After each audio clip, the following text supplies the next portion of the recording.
Mon nom est Patrick Maupin. Je suis le directeur de l'expérimentation Environnement urbain contesté 2018. Ce qu'on voit, c'est des images vidéo qui ont été capturées par un de nos drones. On avait environ 6 drones en opération au site de la Pointe du Moulin. Ce qu'on voit à l'image, c'est le silo 5. On a utilisé les drones comme aide à la reconnaissance pour la troupe qui était déployée, mais aussi pour tester nos façons de modéliser rapidement des environnements, mais en 3D. Ce qu'on voit présentement, c'est votre quartier général pour Oui, c'est le centre nerveux de notre opération. On est au manège Côte-des-Neiges. Alors, tous nos systèmes d'aide au commandement, communication avec les troupes au sol sont installés ici. Le centre d'opération est relié aux technologies qui sont déployées en ville. Donc, on était déployé le long de la rue de la Montagne, mais aussi avec le silo 5. Puis, un poste de commandement mobile. C'est un véhicule d'environ 53 pieds qui est connecté aussi au centre d'opération. On avait des zones aussi de préparation de technologie. Et là, on vient nous voir à l'écran. On voit des optiques, des drones qui étaient préparés ici au centre d'opération. Ici, ce qu'on voit, c'est des aéronefs qui volaient au-dessus de la ville, capturaient des images pendant que les troupes étaient déployées sur nos différents sites. C'est une sorte de laboratoire mobile aussi. Des images de notre zone d'opération. Dans le Vieux-Port. Ce qu'on voit ici, c'est les troupes déployées dans la zone qu'on appelle la zone du canyon urbain. C'est près du centre Bell. Donc là où il y a des tours d'une trentaine d'étages, assez compacts. La variété des matériaux est aussi intéressante le long de la rue de la Montagne.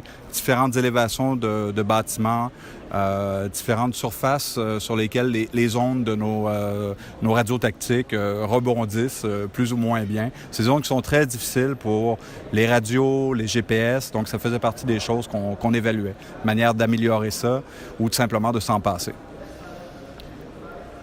Donc, on est très content d'avoir pu déployer des technologies au centre-ville de Montréal. On remercie la Ville de Montréal pour leur aide, ainsi que les gens des affaires publiques de la 2e division. Ce qu'on voit ici à l'écran, c'est un laboratoire mobile. On testait la détection de matériel biologique à distance. Donc, c'est le type de technologie qui peut être utilisé, qui est envoyé au devant des troupes pour s'assurer que le terrain est complètement sécuritaire.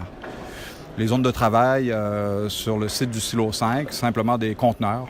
C'est des ateliers qui ont été installés dans des conteneurs, ce qui rend la chose pratique le soir lorsqu'on doit remballer nos équipements. Il y a beaucoup d'utilisation de drones, hein?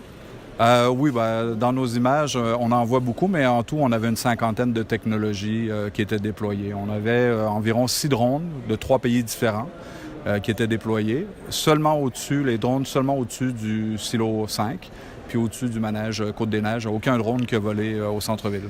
Si on est chauvin, est-ce que les drones canadiens performent mieux que les autres drones? Je répondrais en disant que l'intérêt de la chose, c'est de pouvoir les faire voler en coalition, puis de voir comment ils peuvent collaborer. Chacun a ses forces et ses faiblesses, puis c'est comme ça qu'on arrive à mieux fonctionner ensemble. Ce qu'on voit à l'écran, c'est un système de désignation laser. C'est utilisé lorsque les troupes font de la reconnaissance pour marquer des objets d'intérêt dans l'environnement. Donc, le désignateur laser marque la position géographique de l'objet et on peut ensuite partager la position de l'objet avec les collègues qui sont connectés au réseau à l'aide de leur veste tactique ou simplement au centre d'opération. Donc, cette information-là est rendue disponible en temps réel à tout le monde au fur et à mesure que la troupe se déplace en ville.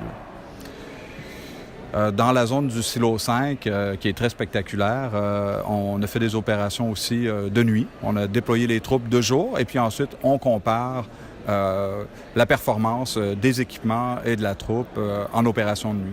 Alors, ce qu'on voit, c'est à la tombée du jour, à l'intérieur du silo 5, bien qu'il fasse clair à l'extérieur, c'est déjà très noir, très obscur à l'intérieur, ce qui est très difficile pour les troupes, très dangereux aussi,